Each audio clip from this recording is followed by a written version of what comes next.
자, 안녕하세요. 최영재 한국사입니다. 자, 오늘 시험 보느라 고생하셨고 2024년 지방지 한국사 총평이랑 간단한 해설 좀 들어가도록 할게요. 자, 일단은 이번 시험은 정근대사 12문제, 근현대사 8문제 나왔는데 평소보다는 조금 근현대사 문제가 좀 더 나왔고요. 자, 일단 국가직 시험 대비해서 좀 난이도가 좀 그래도 한 소폭 좀 높았다고 볼 수 있어요. 그러니까 일단 첫 번째는 국가직 9급 한국사보다는 좀 난이도가 어려웠고, 두 번째는 의외로 체감 난이도상 100점이 쉽진 않았을 것 같아요. 이제 헷갈리는 문제가 좀 꽤 몇 개 있었거든요. 그래서 일단 이제 우리 볼 거지만 정근대사에서는 12번, 13번 문제, 그다음에 근현대사에서는 9번하고 16번 문제 있었거든요. 그러니까 이제 답을 못 고를 정도는 아닌데 이제 체감적으로 우리가 시험장에서 답을 골라도 좀 찝찝한 거 뭐 그 정도, 또는 조금 너무 이제 좀 너무 얇게만 한 공부 이제 부분이라든지 좀 세세하게 못 잡았으면 다소 답을 고르는데 좀 헷갈린 부분이 있었다고 보시면 돼요. 그래서 아무래도 90점 정도 맞으면 그래도 좀 선방한 게 아닌가 그렇게 좀 예상이 되고요. 뭐 이렇게 뭐 난이도가 어렵든 쉽든 어쨌든 또 100점 맞으신 분은 100점을 맞습니다. 그래서 아무래도 100점 맞으면 굉장히 유리하지 않을까. 이번 시험 기준으로서는, 그러니까 국가직 때는 사실 90점 이상 반드시 맞아야 됐어요. 왜냐면 이번에 지방직보다는 좀 쉬웠기 때문에. 근데 이번 지방직 9급은 조금 난이도가 있었기 때문에 100점은 좀 쉽지 않았다. 그래서 100점을 맞았으면 굉장히 유리하다 그렇게 좀 판단이 되고, 90점 이상 맞아도 굉장히 잘했다라고 좀 판단이 됩니다. 어쨌든 이 정도로 우리가 간단한 좀 총평을 하면서 일단 1번 문제부터 이렇게 해설을 좀 하면서 좀 더 자세하게 말씀을 좀 드리도록 할게요. 자, 일단 그러면 우리 해설을 좀 들어가도록 합시다. 자, 일단은 우리 1번 문제 좀 봐볼게요, 여러분들. 1번 문제. 1번은 간단한 선사 문제죠. 자, 신석기 시대에 대한 설명으로 옳지 않은 거예요. 근데 2번을 보세요. 2번. 자, 2번을 보면 2번은 거기 지금 뭐가 나왔지, 여러분들? 고인돌이 나왔잖아요. 고인돌. 이 고인돌은 지배층이었던 누구의 무덤이었죠? 군장의 무덤이죠. 그래서 이 시대가 계급사회임을 우리가 상징하는 거 아니겠습니까? 계급사회. 그래서 자, 우리 1번에 2번 같은 경우는 신석기가 아니고 어디예요? 청동기 시대가 되겠죠. 청동기 시대가 되겠습니다. 청동기. 그래서 뭐 1번은 다 맞추셨을 거예요. 그래서 1번에 2번이 되는 거고, 자, 2번 문제 다음과 같은 법이 있었던 국가예요. 자, 2번 같은 경우는 일단 사료는 우리 민족 최초의 국가인 고조선의 뭐겠습니까? 팔조법이에요. 여러분들 팔조법. 이제 팔조법의 일부지. 자, 그래서 우리가 고조선을 이제 유추할 수 있고, 뭐 솔직히 그러시면 안 되지만 나는 팔조법 사료를 본 적이 없다. 뭐 그러면 안 돼요, 사실. 그런 사람은 사실 이 시험을 준비하면 안 되는 사람이죠. 말도 안 되는 겁니다. 어쨌든 뭐 혹여나 그럴 수 있다고 쳐봅시다. 그래도 옳지 않은 거잖아요. 그러면 나머지 세 개 선지는 다 고조선이고 나머지는 이제 한 개 선지는 다른 나라니까 그렇게 좀 푸셔도 사실 2번 같은 경우는 굉장히 쉬웠던 겁니다. 1번의 동맹이란 제천 행사. 자, 1번의 동맹이란 제천 행사. 그죠? 요거는 무슨 나라였어요, 여러분들? 고구려잖아요, 고구려. 고구려의 제천 행사가 되죠. 제천 행사. 자, 그래서 정답 2번에 1번 고르시면 되겠고요. 자, 그다음에 3번 가보겠습니다. 자, 이건 이제 삼국시대 문제예요. 삼국시대 문제. 자, 우리가 그 삼국시대 때 귀족 회의체가 있죠. 고구려는 제가회의, 신라는 화백회의. 자, 우리 백제에는 뭐가 있었죠? 정삼회의가 있었잖아요. 정삼회의 맞죠? 그래서 이 정삼회의는 백제의 대표적인 귀족 회의체였습니다. 자, 그러면 우리가 이제 1, 2, 3, 4에서 백제란 나라를 골라야 돼요. 자, 1번 육자평과 16관 등제를 마련했다. 이게 백제의 뭐야? 율령반포. 자, 백제 율령반포. 그래서 3세기 백제 고위왕이 율령을 반포했죠. 율령을 반포해서 육자평 16관 등제 자비청의 삼색공복제를 정비하잖아요. 그래서 3번의 정답은 1번이 됩니다. 1번. 3번도 1번. 되죠? 자, 그다음에 우리 4번 문제 가봅시다. 4번 문제. 자, 가에 해당하는 인물로 옳은 것은 자, 간만에 나온 거예요. 매번 원효 대사랑 우리 의상 대사 나오잖아요. 매번. 근데 간만에 이 스님이 나왔지. 보통 이 스님한테는 죄송하지만 이분은 항상 깔아주는 선지거든. 이게 단독 문제가 아니고 1, 2, 3, 4에 깔아주시는 분인데 이번에 단독 문제로 나왔어요. 자, 가는 중앙아시아 인도 지역에 5 천축국을 순례하고 아우친절에 천축국도 나왔습니다. 각국의 지리 풍속 산물에 대한 기행문을 남겼다. 이 기행문은 중국의 두낭에서 발견됐고 현재 프랑스 국립도서관에 있대요. 자, 그러면 이거 통일신라 때 불교 기행문에 해당하는 뭐예요? 왕호 천축 국전이죠. 불교 기행문. 자, 이거 어떤 스님이었다고 여러분들 배우셨어요? 해초 스님이지. 그치? 해초 스님. 그래서 해초의 왕호천축 국전이니까 정답은 4번을 골라주시면 됩니다. 4번. 자, 그 다음에 우리 5번 문제 바로 넘어가 봅시다. 가에 해당하는 기구입니다. 자, 일단 출처가 고려사 전료니까 일단 이건 고려시대 때 사료가 됩니다. 자, 비로소 가를 설치했다. 판사 최무선의 말을 따른 것이다. 최무선의 동그라미 채겠죠, 여러분들. 최무선. 이때 원나라의 염초장인 이원이 리웬이라고 하게 됩니다. 리웬. 자, 최무선과 같은 동네 사람이었다. 최무선이 몰래 그 기술을 물어서 집의 하인들에게 은밀하게 배워 시험하게 하고 조정에 건의했대요, 여러분들. 자, 우리 고려시대 때 1377년 우왕 때 효과적으로 왜구들을 격파하기 위해서 화통 도감이라고 부르는 화약 제조 공장을 만듭니다. 그래서 각종 화기를 제작한 다음에 화기를 제작하고 1380년에 진포 일대에 몰려든 왜구들을 격파하게 돼요. 이게 바로 유명한 진포대첩이었죠. 진포대첩. 자, 이때 활약했던 사람이 누구였어요? 최무선 아닙니까? 최무선. 그래서 사료에 최무선도 언급이 돼 있잖아요. 맞습니까? 그러니까 5번의 정답은 몇 번이에요? 4번이 되겠죠. 이거 뭐 도감 열전이네요. 그죠? 4번. 그래서 5번에 4번 쉽게 고를 수 있었습니다. 6번 가봅시다. 자, 가문화유산입니다. 이 보통 화통도감이랑 세트가 뭐예요? 현재 존재하는 세계 최고의 금속알자 본 아니에요?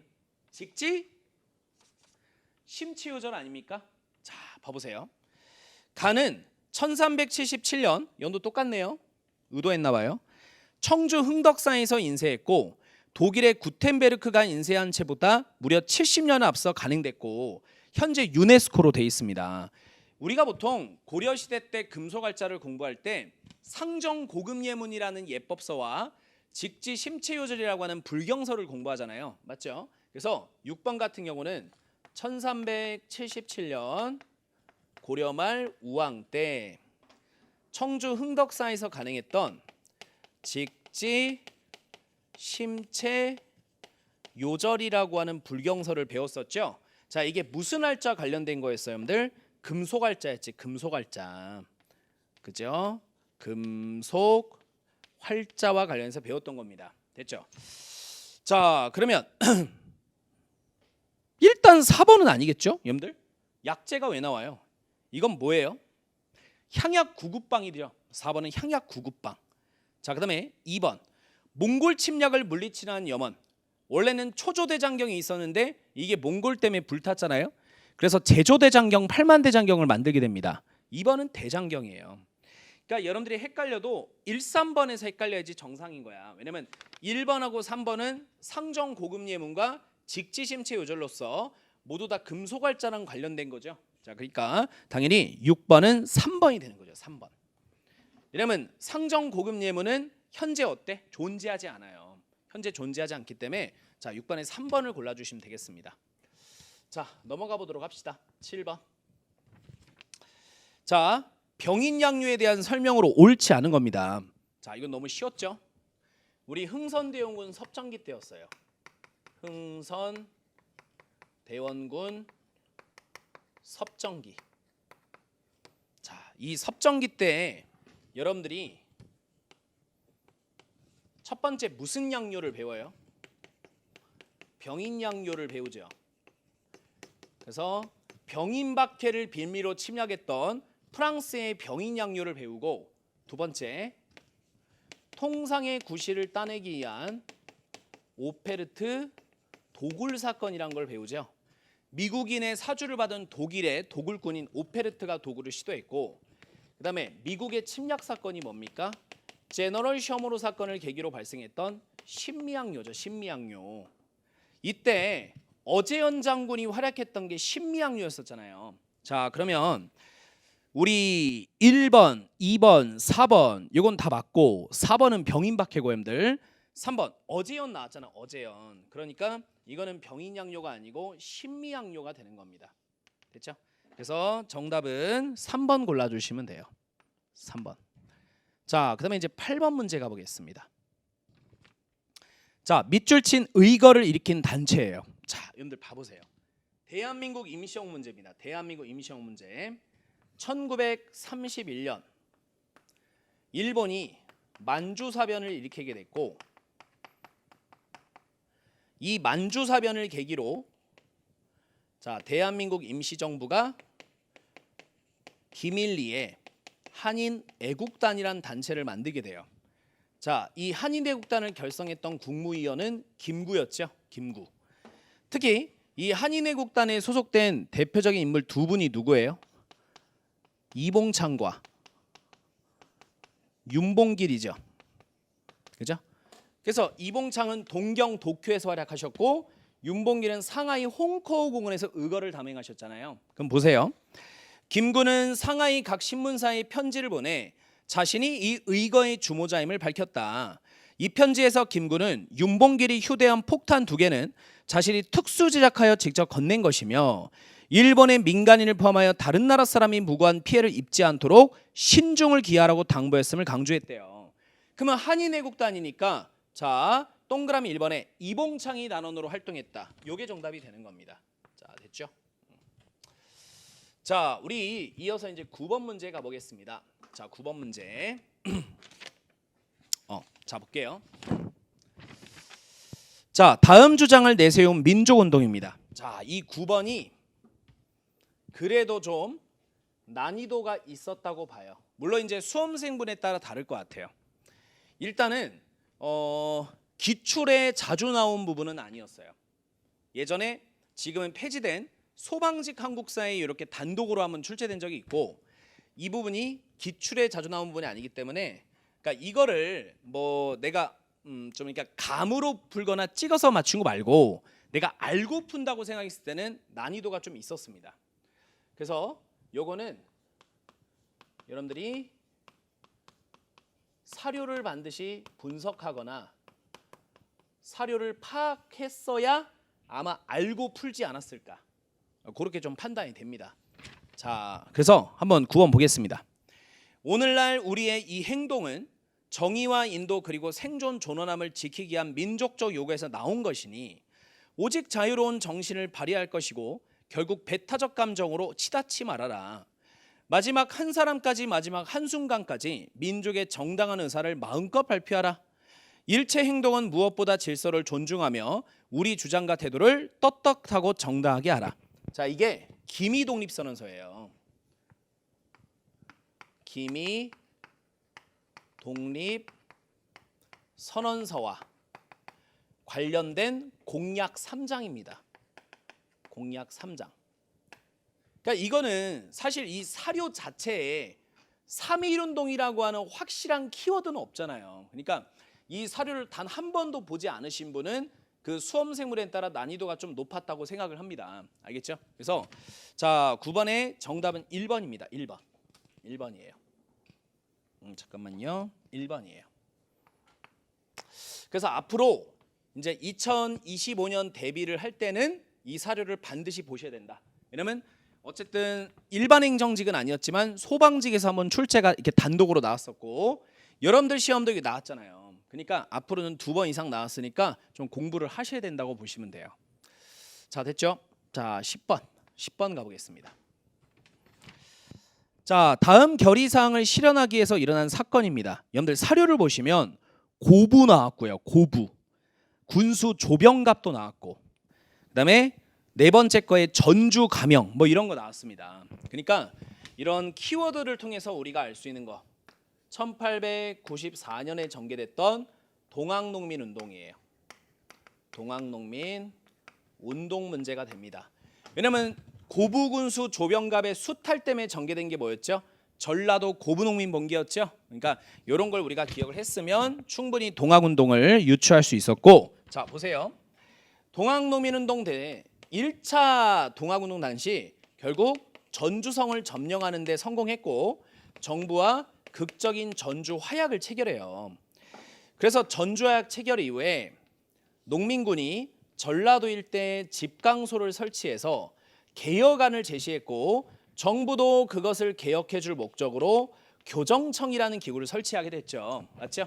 그래서 이걸 기억하셨으면 충분히 쉽게 2번을 좀 고를 수 있었다. 2번을 고를 수 있었다. 알겠죠? 이렇게 좀 볼 수 있습니다. 됐죠?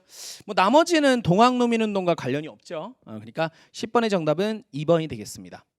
자, 우리 이어서 11번 좀 가봅니다. 자, 11번 볼게요. 자, 11번 문제 보시면 다음 상소문이 올라간 국왕때죠. 그 첫 번째 줄만 보시면 돼요. 불교는 몸을 닦는 근본이며 유교는 나라를 다스리는 근원입니다. 자, 우리 고려시대 때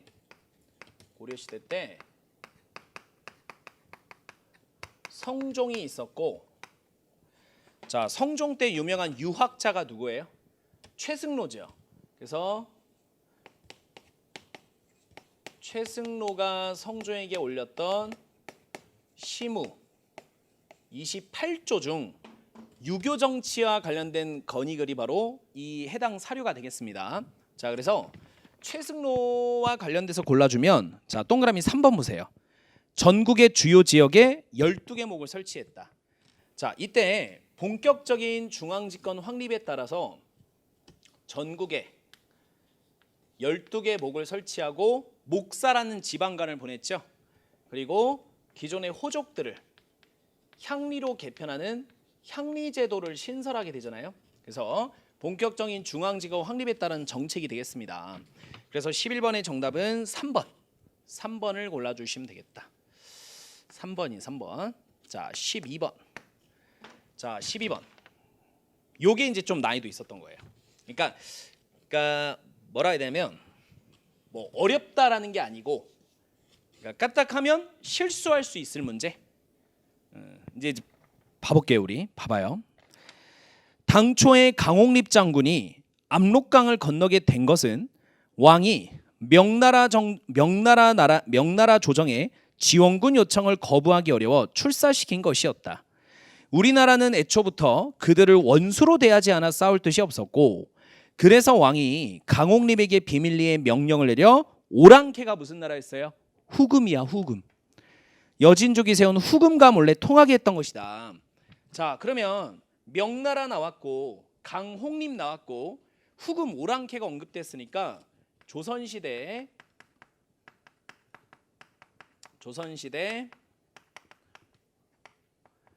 광해군 때 무슨 외교예요, 여러분들? 중립외교잖아요. 광해군 때 중립외교와 관련된 사료예요. 자, 근데 이게 왜 헷갈렸냐면 우리가 사실 광해군 하면 방납해단을 극복하게 한 대동법을 전격 실시했다라고 해서 굉장히 중요하게 나오고, 실제 기출을 풀어봐도 광해군 때 대동법은 상당히 출제가 많이 돼요. 그러니까 1번을 골라버리는 사람들이 분명히 있었을 거예요. 이게 이제 실수한 거예요. 왜냐하면 여러분들 아시다시피 이 대동법은 처음부터 전국적으로 하지 못했습니다. 왜냐하면 부작용이 굉장히 클 수밖에 없어요. 왜냐하면 그 특산품 곡물 공납은 가호 기준으로 구분하는 건데, 그러니까 수치하는 건데, 토지 기준으로 수치를 하다 보니까 토지가 많은 양반들의 반발이 많을 수밖에 없었거든요. 그래서 이 광해군이 그걸 고려해서 대동법을 했을 때 경기도를 시작으로 경기도를 시범적으로 시작하잖아요. 그지? 대동법을. 그리고 이게 점점 전국화됐을 때 숙종 때였거든요.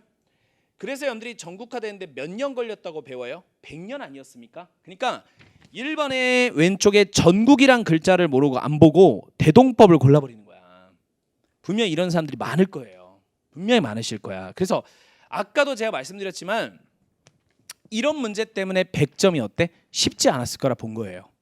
이게 체감 난이도라는 게 있잖아요. 그리고 요번에 또 행정학이 굉장히 어렵다는 여론이 많죠. 그러면 아무래도 또 어때? 국사부터 풀으신 분은 뭐 괜찮겠지만 모든 수험생분들이 한국사부터 풀진 않으니까, 그치? 아마 이 부분에서 이제 어때? 실수로 틀리신 분이 있을 수 있을 것 같아요. 그래서 12번에 1번 틀린 거예요. 그럼 몇 번입니까? 동의보감이죠. 그치?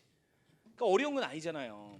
임진왜란을 계기로 선조 때부터 시작해서 광해군 때 허준에 의해서 완성된 의서가 동의보감이죠. 그래서 2번이 정답이에요. 나머지는 3, 4번은 사실 볼 필요도 없고. 자, 그래서 12번이 어렵다라기보다는 좀 체감 난이도상, 체감상 실수할 수 있었다. 분명히 있을 겁니다. 좀 안타까운데 뭐 앞으로는 이런 걸 주의해 주셔야겠죠. 문제 풀 때. 자, 아무튼 13번 가보겠습니다. 자, 이것도예요. 그러니까 지금 두 개 연속이거든요. 이제 저 같은 경우는 수업할 때 우리가 예를 들어 지방직이든 국가직이든 그 사료가 나오기도 하지만 사진은 나오지 않아요. 사진은 나오지 않는데 그래도 저는 이제 탑이라든지 문화재 좀 수업을 할 때 사진 좀 분석도 좀 해드려요. 왜냐하면 이 사진을 좀 봐야 실제 이 탑이라든지 이 건축물의 모양을 봐야 좀 기억이 오래 남는 효과도 있거든요. 그러니까 사실 사진을 아예 안 보고 그냥 글로만 외우신 분은 두 개 중에 헷갈렸을 거예요. 그래서 13번도 난이도가 좀 있었던 겁니다. 이제 확 갈리겠죠. 내가 이제 이걸 알아가지고 정답 고르신 분이랑 아니면 둘 중에 이제 하나를 찍어야 되잖아요. 잘 찍으신 분은 맞는 거고, 그죠? 안타깝게도 이제 또 어때? 실수한 분도 있겠죠. 자, 어쨌든 봅시다. 가나에 해당하는 건축물입니다. 가는 고려 시대 때 건축물이며 주심포 양식이래요. 이건 쉬워요, 여러분들. 그래서 1번, 2번에 부석사 무량수전이에요. 그지? 1번, 2번에 해당하는 첫 번째 부석사 무량수전입니다. 이거는 뭐 그죠? 간단하죠. 이제 두 번째 게 문제였죠. 나는 우리나라에 남아있는 조선시대 건축물 중 유일한 5층 목탑짜리 건축물이라는 거야. 그럼 우리가 조선시대 때 건축물을 보면 자 일단 보시면 3, 4번은 될 수가 없겠죠. 맞죠? 그러면 1, 2번 중에 금산사 미륵전, 법주사 팔상전, 화엄사 각황전이라 해갖고 조선 후기 때 불교 건축물을 배우는데 자 1, 2번에서 갈리겠죠. 사진을 보면 법주사 팔상전이 5층짜리예요. 그러니까 사진을 좀 봐야 됐다. 법주사 팔상전이 조선 후기 때 불교 건축물 중 5층짜리예요. 그래서 아마 13번은 난이도가 좀 체감 난이도가 상당히 높았을 거라 봅니다. 그래서 13번에 2번인 거죠. 그러니까 국가직 때는 이런 문제가 많지 않았어요. 거의 없었어요. 그러니까 답이 웬만하면 탁탁탁 나와요. 근데 이제 12번은 실수할 가능성이 높고 13번은 좀 어때? 아, 이거는 뭐 다 아는데 이것 때문에 좀 어려웠던 거죠. 자, 됐습니까? 그다음에 그 내년 시험 준비하신 분들은 사진도 좀 보시는 게 좋을 것 같아요. 자, 14번.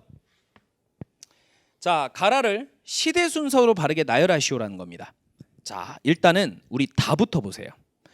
조세를 거둘 경우 토지 1결당 수확량 300도의 10분의 1 수치를 원칙으로 삼았대요. 자, 우리 고려 말에 제정돼서 조선으로 넘어가는 토지 제도가 뭐였죠? 과전법이었죠. 그죠? 이 과전법상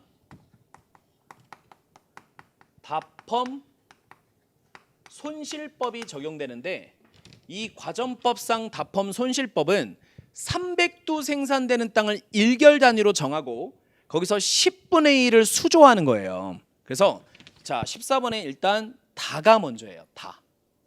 자 이게 다입니다. 근데 이게 다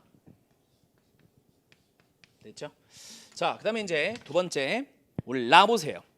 조세를 비옥도와 풍용의 정도에 따라 일결당 최고 20도에서 최하 4도로 했다. 자 요거는 이 다펌 손실법을 개편하는 세종대왕 때 뭐죠? 공법이에요. 세종대왕 때 공법. 그래서 토지 비옥도에 따른 전분 6등법, 풍용에 따른 연분 9등법으로 조절하는 거죠. 맞습니까? 그래서 두 번째가 이제 라가 되겠습니다. 라. 두 번째가 라가 돼요. 자, 그다음 우리 세 번째 볼까요? 납니다. 전세 조세를 풍용을 논하지 않고 일결당 미국 4도로 고정시켰는데 실제 들어올 때는 6도가 들어오기도 했어요. 근데 원칙적으로는 최저액 4도로 고정을 시킨 겁니다. 자, 그럼 이거는 조선 후기 때 조세제도인 영정법이 돼요. 영정법. 요거는 이제 17세기 인조부터였죠. 자, 그래서 요거는 자 우리 나가 되겠고요. 나. 자, 그다음에 이제 마지막 가죠. 양반 지주에게 결작이라여 일결당 미국 2두씩을 부담시켰다. 이거는 균역법상 백성들이 내는 군포 2필을 1필로 확정하고 그 부족분을 채우는 과정에서 등장한 게 결작이에요. 자, 그러면 요거는 균역법이 됩니다. 균역법. 그래서 균역법은 사실 이제 요거는 같은 세금 제도죠. 같은 조세잖아요. 근데 요거는 군포예요, 군포. 하지만 이제 왕으로 따지면 뒤쪽에 있죠. 그래서 균역법은 영조죠, 영조. 자, 그래서 가가 마지막이 되겠습니다. 자, 그래서 다라 나 가니까 몇 번입니까? 2번. 2번 골라주시면 돼요. 2번. 자, 15번 가보겠습니다. 자, 15번 봅시다. 다음과 같이 주장한 인물입니다. 이 지방직 9급은 참 이 실학자를 참 좋아하는 것 같아요. 너무 많이 내는데. 자, 이용할 줄 모르니 생산할 줄 모르고 생산할 줄 모르니 백성은 나날이 궁핍해지는 것이다. 비유하건대 대체로 재물은 우물과 같다. 퍼대면이 뭐였어? 소비였어요. 그러면 15번은 조선 후기 때 중상학파 실학자에 해당하는 소비를 강조한 누구예요? 박제가라는 학자죠. 박제가. 그래서 북학이라고 하는 책을 통해서 소비를 강조했죠. 이때 이제 박제가는 중상학파 실학자니까 아무래도 정답에 해당하는 게 자 1번입니다. 청나라와의 통상과 수레나 선박의 이용을 주장했다. 이게 정답이 되는 거죠. 이게 정답이 됩니다. 간단하죠? 그나마 좀 헷갈리면 안 돼요. 헷갈리면 안 되는데 3번. 토지 매매를 제한하는 한전론을 주장했다. 한전론은 중농학파로 따지면 성호 이익이고 중상학파로 따지면 박지원이에요.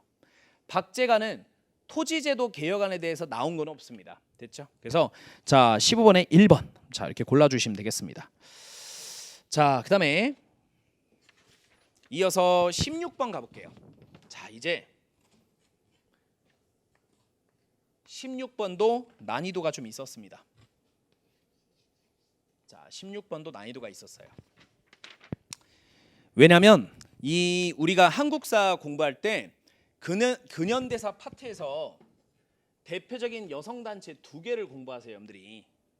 첫 번째는 뭐냐면 1898년에 그 독립협회의 영향을 받아서 만들어진 최초의 여성 인권단체 찬양이라는 조직이 있고요. 그래서 여기서 여권통문, 여성통문을 발표하고 1899년에 순성여학교 설립을 하거든요. 그러니까 이 단체가 있고 1927년 좌우 합작단체인 신간의 자매단체이자 여성계의 좌우 합작단체 근우회가 있어요. 그래서 이 두 개 단체가 있는데 이 두 개 단체는 보통 따로 출제하거든요. 근데 이게 같이 나왔기 때문에 조금 난이도가 있다고 볼 수 있습니다. 하지만 이 근우회 사료는 기출에도 한 두어 번 나왔던 거예요. 여기가 키워드잖아. 밑에서 두 번째 줄. 우리 조선 여성 전체의 역량을 단결하여 운동을 전반적으로 전개하지 않으면 아니 된다. 이 사료예요. 근후에는 이 사료밖에 없어요, 여러분들. 그러면 4번. 봉건적 인습 타파, 여성 노동자들의 임금 차별 철폐 등을 주장했다. 이게 정답이죠. 맞죠? 4번이 정답인 거죠. 그러면 찬양에는 몇 번인데요? 2번. 여학교 설립을 주장하자는 여건 통문을 발표했다. 이게 바로 찬양회가 되는 거예요. 그러니까 이제 아무래도 2번하고 4번하고 헷갈렸겠죠. 그래서 이것도 체감 난이도가 좀 높았다고 보시면 됩니다. 됐죠? 그 다음에 17번 넘어갑시다. 17번. 자, 17번. 자, 다음 법령이 반포된 시기는, 이건 진짜 이게 뭐 어렵다고들 하는데 이건 아니야, 여러분들. 이거 어려워하시면 안 돼. 봐봐요. 1898년에 독립협회가 주도해서 관민 공동회라는 단체가 개최가 됐고, 이때 고종황제에게 올렸던 정치적 건의안을 헌의 6조라 그랬습니다. 그리고 이제 이 헌의 6조 이외에도 우리나라 최초로 중추원을 대상으로 하는 의회 설립 운동을 추진하잖아요. 맞죠? 그러면 사실 이거는 군주권을 강화하는 거예요? 군주권을 축소하는 거예요? 축소하는 거예요. 축소하는 게 입헌 군주 시스템 아닙니까? 맞습니까? 그래서 이제 이걸 추진했지만 결국 공화정 모함설에 휘말려 가지고 이 독립협회는 어떻게 돼요? 정부의 탄압을 받아서 해체가 돼요. 해체된 다음에 뭐 했어요? 해체된 다음에 1899년 고종황제의 권한을 강화하는 대한국 국제를 선포하지 않아요? 아니, 흐름으로 해야지, 흐름으로. 그치? 만약에 이 대한국 국제가 독립협회 해체보다 앞에 있다면 앞뒤가 안 맞는 거야, 여러분들. 여기는 군주권을 축소하는 입헌군주제를 지향하는 내용인데, 여기는 다시 전제군주제로 돌아가는 황제 권한을 강화하는 건데, 어떻게 이게 요때 나오겠냐는 거예요. 앞뒤가 안 맞잖아요, 앞뒤가. 그래서 당연히 독립협회가 해체된 이후에 제시된 사료가 들어가는 거지. 그러니까 연도를 외워도 어느 정도 이해를 하고 연도로 들어가셔야죠. 그죠? 그래서 17번에 나를 절대 고르면 안 되는 거예요, 여러분들. 나를 고르면 안 되고 3번 다를 골라야죠. 다. 그래서 저는 개인적으로 이건 어려운 문제라고 생각하지 않습니다. 하여튼 뭐 요 정도라고 보시면 되겠고, 자, 그다음에 이제 우리 18번 좀 가볼게요. 자, 18번. 자, 가라이 사건입니다. 이건 전체적으로 좀 알아야겠네요. 일단은 다가 먼저입니다. 다에서 세 번째 줄에 원종과 애노 보여요? 그럼 원종과 애노니까 이건 언제입니까? 신라하대 진성 여왕 때 발생했던 농민반란이죠. 그래서 통일신라 말기 9세기 때 진성여왕 때 농민반란이 원종과 애노에 나뉩니다. 그래서 요게 먼저고요. 자, 지금 다가 먼저입니다. 다. 그 다음에 이제 가를 볼까요? 두 번째 줄에 뭐가 나왔어요? 김삼이 나왔을 거예요. 김삼이. 그러면 이거는 고려시대 때 무신집권기 중, 자, 정확히 누구 집권기 때였죠? 이음인 집권기 때 발생했던 김삼이 효심이라는 신라 부흥의 난이었어요. 그래서 두 번째는 여러분들 가가 되는 거예요. 자, 이제 세 번째. 자, 우리 19세기 때 백성들이 제일 힘들었을 때가 세도정치 때였죠. 이 세도정치 순조 때, 순조 때 발생한 난이 뭐였습니까? 못 살겠다. 홍경래의 난이었죠. 홍경래의 난. 서북지방 평안도 지역에 대한 차별로 인한 반란의 성격이 강했잖아요. 그래서 순조 때 홍경래의 난이 있었고, 세도정치 끌 무렵 철종 때 극심한 삼정문란 때문에 발생했던 게 뭐예요? 임술밀란이죠. 백낙신의 수탈, 임술밀란. 그러니까 라 같은 경우는 평서대원수 나왔고요. 세 번째 줄 평안도라고 하는 것도 나왔으니까 이걸 통해서 홍경레이나를 유추할 수 있고 진주 나왔고요. 왜냐하면 임술밀라는 진주 농민봉기라기도 해요. 진주에서 시작됐기 때문에. 두 번째는 백낙신이 나왔습니다. 그래서 각각 홍경레이난과 임술밀란이 되니까 18번의 정답은 4번. 그죠? 4번이 된다고 보시면 돼요. 4번. 자, 그다음 19번 가보겠습니다. 자, 가나사입니다. 자, 이 중요한 좋은 문제입니다. 자, 보십시오. 세 번째 줄 보시면 2번에 제정한 수륙무역장정. 자, 조청상민 수륙무역장정 기억나시죠? 그래서 이거는 1882년 개화정책의 부작용 사건이었던 이모군란을 진압한 청나라와 체결한 조청상민수륙무역장정이 됩니다. 청나라 상인의 내지통상권이 허용이 됐었죠. 자, 그다음 이게 간만에 나온 거예요. 이게 이제 자주 출제된 건 아니지만 그래도 사료 자체가 어렵진 않았어요. 근데 봐보세요.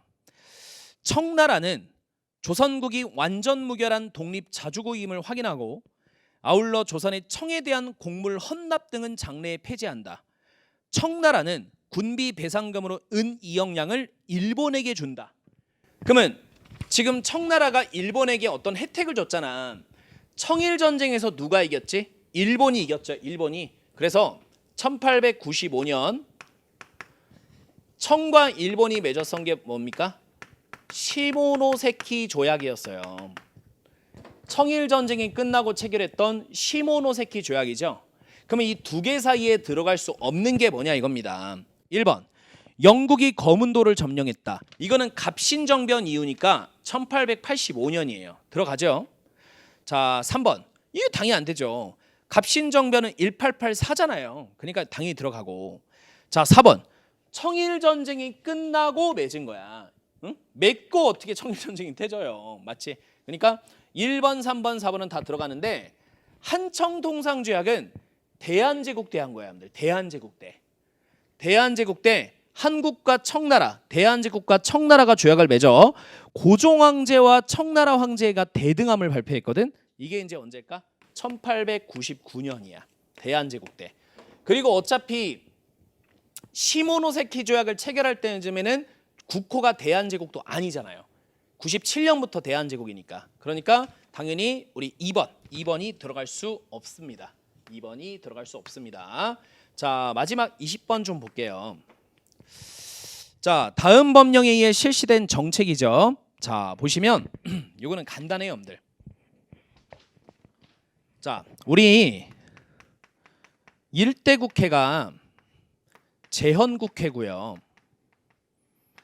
이 1대 국회 재헌국회에서 만들었던 게 무슨 개혁법이었어요? 농지개혁법이었습니다. 그죠? 49년에 농지개혁법이었고 이때 이승만 정부죠.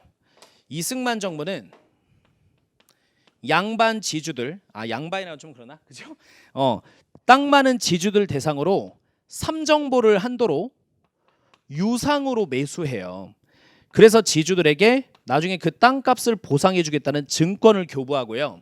그다음에 땅 없는 전호들에게 정부는 유상으로 분배하고 자, 바로 5년간 30%씩 땅값을 상환해야 됩니다. 그래서 유상 몰수, 유상 매입, 유상 분배의 원칙으로 했던 게 농지개혁법이잖아요. 맞습니까? 자, 그러면 보시면 본법은 재헌 헌법에 의거해 농지를 농민에게 적당히 분배한다. 자, 12조. 자, 두 번째 줄. 한 가구당 총 경영 면적 3정보를 초과하지 못한대요. 그러면 농지개혁법이니까 정답은 몇 번이죠? 3번이고 4번. 자작농이 감소하고 소작농이 증가했다. 그러려면 뭐하러 했어요, 이 개혁을? 소작농이 감소하고 자영농, 자작농이 증가했지. 왜냐면 정부로부터 땅을 받았잖아요. 맞지? 그러니까 3번이 정답이 돼. 여러분들 4번도 다시 한번 체크하셔야 됩니다. 자, 이렇게 해서 우리가 오늘 좀 해설을 해봤는데 말씀드렸듯이 자, 약 4개의 문제 정도가 체감 난이도상 좀 난이도가 있었고 이 중에서 2개는 좀 실수할 부분이었고 나머지 두 개는 그래도 조금 국가직에 비해서 난이도가 높았어요. 그래서 아까도 말씀드렸지만 100점을 맞기는 그렇게 쉬운 건 아니었다. 국가직 대비. 그래서 한 90점 정도 맞으면 그래도 잘한 거로 판단이 됩니다. 뭐 직렬에 따라 좀 다르겠지만 어쨌든 여러분들 이제 앞으로 한국사 공부할 때는 당연히 지금 전공이 무지하게 어렵죠. 장애 전공을 중심으로 두시되 국어, 영어, 한국사는 비중을 전공보다는 좀 줄이는 건 맞겠죠. 하지만 평이하게 출제될 연들 당연히 예상이 되니까 그래도 꼼꼼히 공부하셔서 고득점을 맞춰주셔야 돼요. 그러니까 차라리 오히려 합격이 쉬운 거는 5과목이 어느 정도 적정 난이도로 나오는 거예요. 그러면 커트라인이 그렇게 높진 않으니까. 근데 여기가 이제 엄청 높아질 거고 여기가 이제 엄청 낮아지니까 여기서 실수를 하시면 안 되는 겁니다. 그래서 앞으로 이제 기출 문제 위주로 당연히 공부를 하시지만 그래도 이런 좀 어려운 문제가 이렇게 2-3개씩 나오잖아요. 그런 것도 대비를 좀 하셔야 되니까 너무 개념서나 이론 부분을 너무 등한시는 안 하셨으면 좋겠어요. 그러니까 이론을 충분히 좀 하시고 그다음에 기출 위주로 많이 공부하시고 그다음에 또 한두 개 어려운 게 있으니까 그런 거는 마지막 이제 총정리라든지 특히 사료 분석, 모의고사 이런 걸로 좀 마지막 마무리를 좀 하시면 되겠습니다. 하여튼 이 정도로 오늘 총평 해설을 좀 마치고 자 오늘은 푹 쉬시고 또 이제 어떤 분들은 내년 시험을 대비하셔야 되니까 또는 면접을 또 준비하셔야겠죠. 그래서 그렇게 좀 대비하셨으면 좋겠습니다. 자 수고 많으셨습니다. 감사합니다.